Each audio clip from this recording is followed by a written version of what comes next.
ತನ್ನ ಗೆಳೆಯನ ಜೊತೆ ಗದ್ದೆಯಿಂದ ಮನೆಗೆ ಹೋಗ್ತಾ ಇದ್ದ.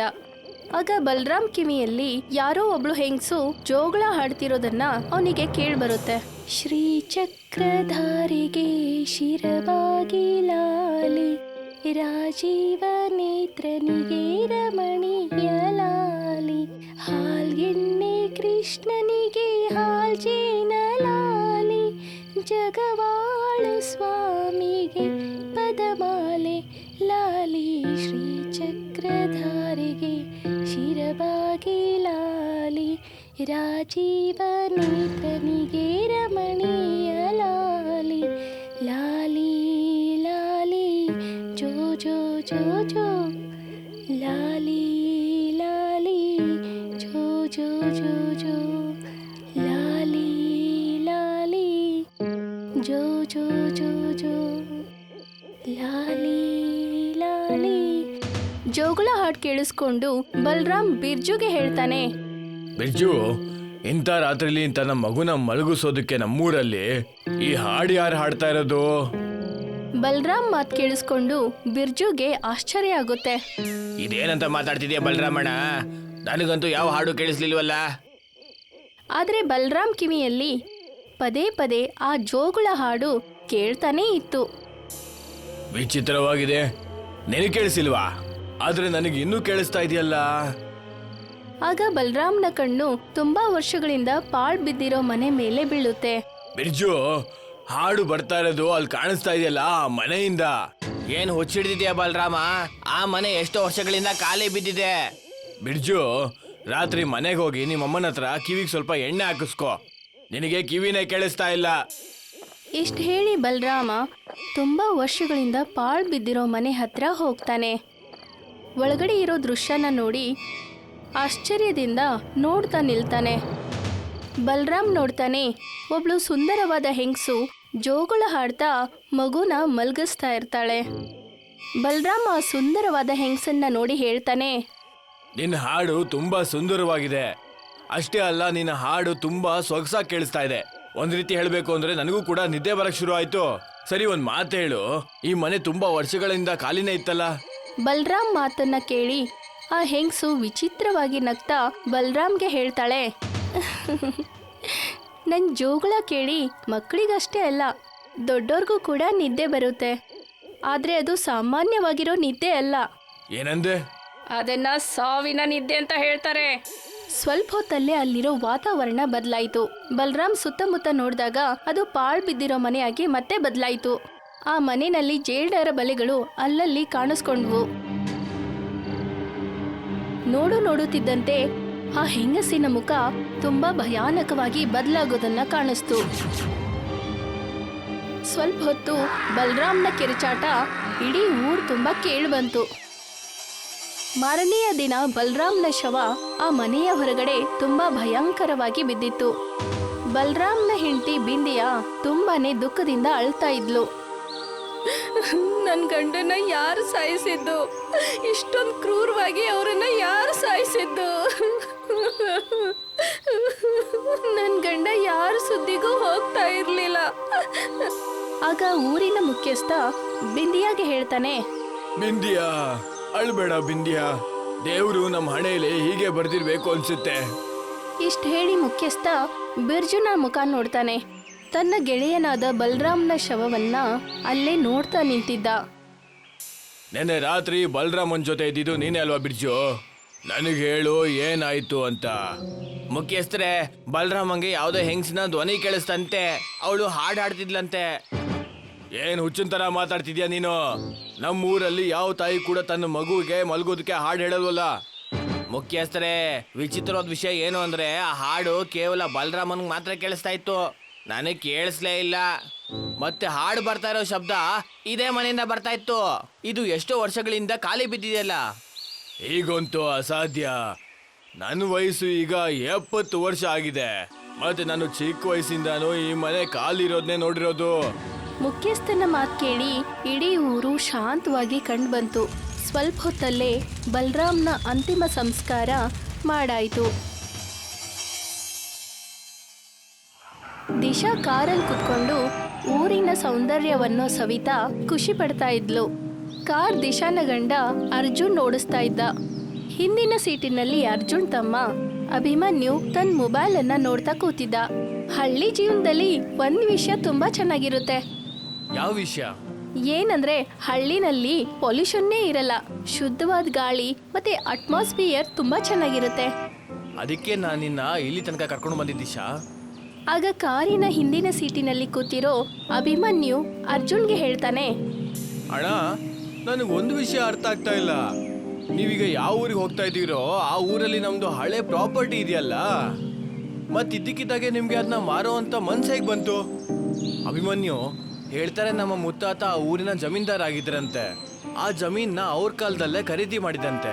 ಅದನ್ನ ಮಾರ್ಬಿಟ್ಟು ಬರೋ ಎಲ್ಲ ದುಡ್ಡನ್ನ ನಮ್ಮ ಬಿಸ್ನೆಸ್ ಒಳಗಡೆ ಹಾಕೋಣ.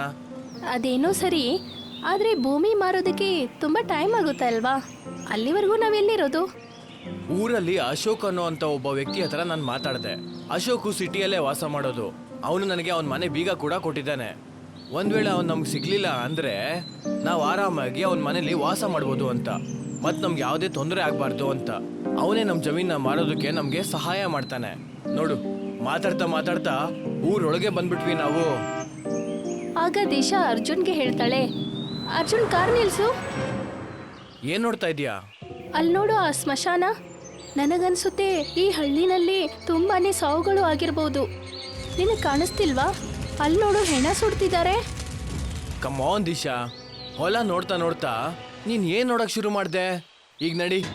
ಸ್ವಲ್ಪ ಹೊತ್ತಲ್ಲಿ ಅರ್ಜುನ್, ದಿಶಾ ಮತ್ತೆ ಅಭಿಮನ್ಯು ಊರಲ್ಲಿ ಒಂದ್ ಮನೆ ಮುಂದೆ ನಿಂತ್ಕೊಂಡಿದ್ರು. ಆ ಮನೆ ಬಾಗ್ಲಿಗೆ ಬೀಗ ಹಾಕಿದ್ರು. ಅರ್ಜುನ್ ದಿಶಾಗೆ ಹೇಳ್ತಾನೆ, ಅಶೋಕ್ ಅವನ ಮನೆ ಬೀಗನ ನನ್ನ ಕೈ ಕೊಟ್ಟಿದ್ದು ಒಳ್ಳೇದೇ ಆಯ್ತು. ಇಲ್ಲ ಅಂದ್ರೆ ನಮ್ಗೆ ಸುಮ್ಮನೆ ತೊಂದರೆ ಆಗ್ತಾ ಇತ್ತು. ನನ್ನ ಪ್ರಕಾರ ಅವನು ಸಿಟಿಯಿಂದ ಇನ್ನೂ ಬಂದಿಲ್ಲ ಅನ್ಸುತ್ತೆ. ಆಗ ಅರ್ಜುನ್ ಕಿವಿಯಲ್ಲಿ ಯಾರೋ ಒಬ್ಬ ವ್ಯಕ್ತಿಯ ಧ್ವನಿ ಕೇಳ್ಬರುತ್ತೆ. ಅರ್ಜುನ್ ಹಿಂದೆ ತಿರುಗಿ ನೋಡಿದಾಗ ಅವನ ಹಿಂದೆ ಒಬ್ಬ ವಯಸ್ಸಾದ ವ್ಯಕ್ತಿ ನಿಂತ್ಕೊಂಡಿದ್ದ. ಅರ್ಜುನ್ ಆ ವಯಸ್ಸಾದ ವ್ಯಕ್ತಿಗೆ ನಡೆದಿರೋ ಘಟನೆಯನ್ನ ಹೇಳ್ತಾನೆ. ಕೇವಲ ನಮ್ಮ ಪ್ರಾಪರ್ಟಿ ಮಾರ್ಬಿಟ್ಟು ನಾವ್ ಇಲ್ಲಿಂದ ಹೋಗ್ತೀವಿ. ನಾನು ಈ ಊರಿನ ಮುಖ್ಯಸ್ಥ. ನಿಮ್ಗೆ ಗೊತ್ತಿಲ್ಲ, ಕೆಲವು ತಿಂಗಳಿಂದ ಈ ಊರಲ್ಲಿ ಏನೆಲ್ಲ ನಡೀತಾ ಇದೆ ಅಂತ. ಏನಾಗ್ತಿದೆ? ನಮ್ಮ ಊರಲ್ಲಿ ಕಳೆದ 3 ತಿಂಗಳಿಂದ ಯಾವ್ದಾದ್ರೂ ವಿಚಿತ್ರವಾದ ಹೆಂಗ್ಸು ಹಾಡನ್ನ ಕೇಳಿಸ್ಕೊಂಡ್ರೆ ಮರುದಿನ ಆ ವ್ಯಕ್ತಿಯ ಶವ ತುಂಬಾ ಕ್ರೂರವಾದ ಸ್ಥಿತಿಯಲ್ಲಿ ಸಿಗುತ್ತೆ. ಅಲ್ಲ, ನೀವು ಇಲ್ಲಿಗೆ ಬರ್ಬೇಕಾದ್ರೆ ಸ್ಮಶಾನದಲ್ಲಿ ಸುಡ್ತಾ ಇದ್ದಿದ್ದ ಹೆಣ ನೋಡ್ಲಿಲ್ವಾ? ಕಮಾನ್ ಮುಖ್ಯಸ್ಥರೇ, ಸೈನ್ಸ್ ಕಾಲದಲ್ಲಿ ನೀವೇನ್ ಹೀಗೆಲ್ಲ ಮಾತಾಡ್ತಾ ಇದ್ದೀರಾ? ನಾನು ಸುಮ್ನೆ ಮಾತಾಡ್ತಿಲ್ಲಪ್ಪ. ನೀವು ಯಾವ ಅಶೋಕ್ ಬಗ್ಗೆ ಮಾತಾಡ್ತಾ ಇದ್ದೀರೋ ಆ ಅಶೋಕು ಈ ಪ್ರಪಂಚ ಬಿಟ್ಟು ಹೋಗಿ ತುಂಬಾನೇ ವರ್ಷ ಆಗಿದೆ. ನೋಡಿ, ನಿಮ್ ಜೀವದ ಮೇಲೆ ಆಸೆ ಇದ್ರೆ ನೀವು ಇಲ್ಲಿಂದ ಈ ಕೂಡ್ಲೆ ಹೋಗ್ಬೇಕು. ನಾವೊಬ್ಬ ಸಾಧು ಮಹಾರಾಜರಿಗೆ ಈ ಸಮಸ್ಯೆಗೆ ಪರಿಹಾರ ಹುಡ್ಕೊಡೋದಕ್ಕೆ ಹೇಳಿದೀವಿ. ಗೊತ್ತಿಲ್ಲ ಅವರು ಯಾವಾಗ ಬರ್ತಾರೆ ಅಂತ.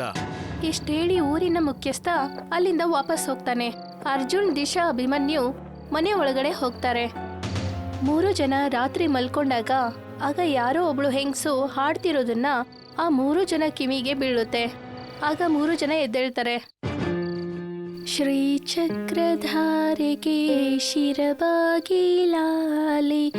ರಾಜೀವ ನೇತ್ರನಿಗೆ ರಮಣೀಯ ಲಾಲಿ, ಹಾಲ್ಗೆನ್ನೆ ಕೃಷ್ಣನಿಗೆ ಹಾಲ್ಜೇನ ಲಾಲಿ, ಜಗವಾಳು ಸ್ವಾಮಿಗೆ ಪದಮಾಲೆ ಲಾಲಿ, ಶ್ರೀ ಚಕ್ರಧಾರೆಗೆ ಶಿರಬಾಗಿಲಾಲಿ, ರಾಜೀವ ನೇತ್ರನಿಗೆ ರಮಣೀಯ ಲಾಲಿ, ಲಾಲಿ ಲಾಲಿ ಜೋ ಜೋ ಜೋ ಜೋ, ಲಾಲಿ ಲಾಲಿ ಜೋ ಜೋ ಜೋ ಜೋ, ಲಾಲಿ ಲಾಲಿ ಜೋ ಜೋ ಜೋ ಜೋ, ಶ್ರೀ ಚಕ್ರಧಾರೆಗೆ ಶಿರಬಾಗಿಲಾಲಿ, ರಾಜೀವ ನೇತ್ರನಿಗೆ ರಮಣೀಯ ಲಾಲಿ.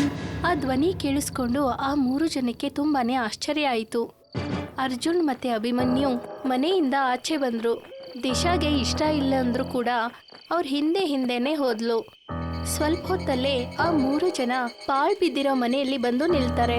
ಮನೆ ಒಳಗಡೆ ಇರೋ ದೃಶ್ಯನ ನೋಡಿ ಆ 3 ಜನ ತುಂಬಾನೇ ಆಶ್ಚರ್ಯದಿಂದ ನೋಡ್ತಾ ಇರ್ತಾರೆ. ಆ ವಾತಾವರಣ ನೋಡ್ತಿದ್ರೆ ಎಲ್ರಿಗೂ ತುಂಬಾನೇ ವಿಚಿತ್ರ ಅನಿಸ್ತಿತ್ತು. ಒಬ್ಬಳು ಹೆಂಗಸು ಒಂದ್ ಮಗುನ ತನ್ನ ತೊಡೆ ಮೇಲೆ ಹಾಕೊಂಡು ಜೋಗುಳ ಹಾಡಾಡ್ತಿದ್ಲು. ಆ ಹೆಂಗಸು ಆ 3 ಜನನ ನೋಡಿ ಹೇಳ್ತಾಳೆ, ನಾನ್ ನಿಮ್ಗೋಸ್ಕರನೇ ಕಾಯ್ತಾ ಇದ್ದೆ. ಇವತ್ತು ನನ್ನ ಸೇಡು ಪೂರ್ತಿಯಾಗುತ್ತೆ. ಏನ್ ಬಾಯಿಗೆ ಬಂದಂಗ್ ಮಾತಾಡ್ತಿದ್ಯಾ ನೀನು? ನಮ್ಮನ್ನ ಹೆದರ್ಸ್ಬೇಕು ಅನ್ಕೊಂಡಿದ್ಯಾ? ಅರ್ಜುನ್ ಇಷ್ಟ ಹೇಳೋ ಅಷ್ಟರಲ್ಲೇ ಅಲ್ಲಿರೋ ವಾತಾವರಣ ತುಂಬಾನೇ ಬದಲಾಗುತ್ತೆ. ಆಗ ಆ ಮನೆ ಪಾಳ್ಬಿದ್ ಮನೆಯಾಗಿ ಬದಲಾಯಿತು. ಮತ್ತೆ ಆ ಹೆಂಗಸು ತುಂಬಾನೇ ಭಯಂಕರವಾಗಿ ಬದಲಾದ್ಲು. ಮತ್ತೆ ಅವಳ ಮಗು ಕೂಡ ತುಂಬಾನೇ ಭಯಂಕರವಾಗಿ ಕಾಣಿಸ್ತಾ ಇತ್ತು. ಆ ಮಗುಗೆ ಅವಳು ಜೋಗಳ ಹಾಡ್ತಾ ಇದ್ಲು. ಆ ಜೋಗಳ ಹಾಡು ಕೇಳಿ ಆ 3 ಜನ ಕಿವಿಯಲ್ಲಿ ರಕ್ತ ಬರೋದಕ್ಕೆ ಶುರು ಆಯಿತು. ದಿಶಾ ಮತ್ತೆ ಅಭಿಮನ್ಯು ಅಲ್ಲಿ ಸತ್ತು ಹೋದ್ರು. ನೀನ್ ನನ್ನ ಅಣ್ಣ ಅತ್ತಿಗೆನ ಸಾಯಿಸ್ಬಿಟ್ಟೆ. ನೀನು ಕೂಡ ಈಗ ಸಾಯ್ತೀಯಾ? ಅಷ್ಟಕ್ಕೂ ನಾವು ನಿನಗೆ ಏನಂತ ಮಾಡಿದ್ವಿ? ಗೊತ್ತಾಗ್ಬೇಕಾ? ಹಾಗಾದ್ರೆ ಕೇಳು. ಜಮೀನ್ದಾರ್ ತನ್ನ ಮನೆಯಲ್ಲಿ ತನ್ನ ಮಗನ್ ಜೊತೆ ಕೂತ್ಕೊಂಡಿದ್ದ. ಆಗ ಅವನ್ ಕಿವಿಯಲ್ಲಿ ಯಾವ್ದೋ ಒಬ್ಳು ಹೆಂಗಸು ಜೋಗಳ ಹಾಡ್ತಿರೋದನ್ನ ಕೇಳಿಸುತ್ತೆ. ಜಮೀನ್ದಾರ್ ತುಂಬಾ ಕೋಪದಿಂದ ತನ್ನ ಕೆಲಸಗಾರನಾದ ಬಲಿಯಾಗೆ ಹೇಳ್ತಾನೆ, ನನಗೆ ಆ ಹೆಂಗಸು ಅಂದ್ರೆ ಚೂರು ಇಷ್ಟ ಇಲ್ಲ. ನನಗ್ ಗೊತ್ತು ಜಮೀನ್ದಾರೆ, ಆ ಹೆಂಗಸು ಊರಲ್ಲಿ ಮಾಟ ಮಂತ್ರ ಮಾಡ್ತಾಳಂತೆ. ನಿಮ್ಮ ಮಗ ಅದೇ ಕಾರಣದಿಂದ ಹುಷಾರ್ ತಪ್ಪಿರೋದು. ಜಮೀನ್ದಾರ್ ಮತ್ತೆ ಬಲಿಯ ಊರಿನ ಜನರನ್ನ ಕರ್ಕೊಂಡು ಮೂರ ಎಂಬ ಹೆಂಗಸಿನ ಮನೆಗೆ ಹೋಗ್ತಾರೆ. ಮುರ, ನೋಡು, ನಿನ್ನ ಕಾರಣದಿಂದಾಗಿ ನನ್ನ ಮಗ ಹುಷಾರ್ ತಪ್ಪಿದಾನೆ. ನನಗ್ ಗೊತ್ತಾಗಿದೆ ನೀನು ಮಾಟ ಮಂತ್ರ ಮಾಡ್ತೀಯ ಅಂತ. ನನ್ ಮಾಟ ಮಂತ್ರ ಏನು ಮಾಡಲ್ಲ, ಮಂತ್ರವನ್ನ ಓದ್ತೀನಿ ಅಷ್ಟೇ, ಅದು ಜನರಿಗೆ ಒಳ್ಳೇದಾಗ್ಲಿ ಅಂತ. ಜಮೀನ್ದಾರ್ ಊರಿನ ಜನರಿಗೆ ಹೇಳ್ತಾನೆ, ಏನ್ ನೋಡ್ತಾ ಇದ್ದೀರಾ? ಇವಳನ್ನ ಮತ್ತೆ ಇವಳ ಮಗುನ ಸಾಯಿಸ್ಬಿಡಿ. ಊರಿನ ಜನರೆಲ್ಲ ತಮ್ಮ ಕೈಯಲ್ಲಿರೋ ಬೆಂಕಿನ ಮೂರಾ ಮನೆಯಲ್ಲೆಲ್ಲ ಬಿಸಾಕ್ತಾರೆ. ಮೂರಾ ಮತ್ತೆ ಅವಳ ಮಗು ಜೀವಂತವಾಗಿ ಸುಟ್ಟು ಹೋದ್ರು. ಆ ಜಮೀನ್ದಾರ ನಿನ್ ಮುತ್ತಾತ ಆಗಿದ್ದ. ಅವನ ವಂಶ ಪರಂಪರೆಯ ವಾಸನೆ ನನಗೆ ಮೊದಲೇನೆ ಗೊತ್ತಾಗಿತ್ತು. ಅದಕ್ಕೆ ನಾನು ವಾಪಸ್ ಬಂದೆ. ಊರಿನ ಜನರನ್ನ ನಾನು ಯಾಕೆ ಕೊಂದೆ ಅಂದ್ರೆ ಅವ್ರಿಗೆ ನನ್ನ ಮೇಲೆ ನಂಬಿಕೆ ಬರಬೇಕಾಗಿತ್ತು. ನೀವು ಎಲ್ಲರೂ ಸಾಯ್ತೀರಾ. ಆಗ ಅಲ್ಲಿ ಒಬ್ರು ಸಾಧು ಬಂದ್ರು. ಮತ್ತೆ ಜೋರಾಗಿ ಮಾತಾಡ್ತಾ ಆ ಹೆಂಗಸಿಗೆ ಹೇಳ್ತಾರೆ, ನಿನ್ನ ಪ್ರಪಂಚಕ್ಕೆ ವಾಪಸ್ ಹೋಗು. ಸಾಧ್ಯ ಇಲ್ಲ. ಸಾಧು ತನ್ನ ಜೋಲಿಯಲ್ಲಿರೋ ಕುಂಕುಮನ ತಗೊಂಡು ಆ ಹೆಂಗಸಿನ ಮತ್ತೆ ಆ ಮಗುವಿನ ದೇಹದ ಮೇಲೆ ಹಾಕ್ತಾನೆ. ಹಾಗೆ ಮಾಡಿದಾಗ ಆ ಅಮ್ಮ ಮಗು ಮೇಲೆ ಬೆಂಕಿ ಹತ್ಕೊಳ್ಳುತ್ತೆ. ಊರಿನ ಎಲ್ಲ ಕಡೆ ಮೌನ ಆವರಿಸ್ಕೊಳ್ತು. ಅಭಿಮನ್ಯು ತುಂಬಾ ದುಃಖದಿಂದ ತನ್ನೂರ್ಗೆ ವಾಪಸ್ ಹೋಗ್ತಾನೆ.